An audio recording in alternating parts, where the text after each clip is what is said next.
zo'b kasalligi borligini aniq bilib turibman. Bir kuni bir voqea bo'ldi.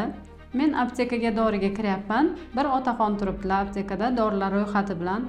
Men doktorman-ku, albatta qiziqaman u dorilar bilan. Qaradim ro'yxatlariga. U yerda yurak dorilari, buyrak dorilari bor edi va amaki yuzlaridan shishib ketganlar, qurib ketganlar, shishganlar, lekin terlari quruq. Keyin men shunday qaradim-u, zo'b kasalligi borligini aniq bilib turibman va amaki dorilarni olayotgan joylarda amaki, mana shu dorilarni olmay turing-da, siz bittagina dori iching, shu bilan yaxshi bo'lasiz dedim. Amaki ishonib ishonmasdan dorini oldilar. Qanchadir vaqt o'tgandan keyin amaki izlab kelibdilar meni.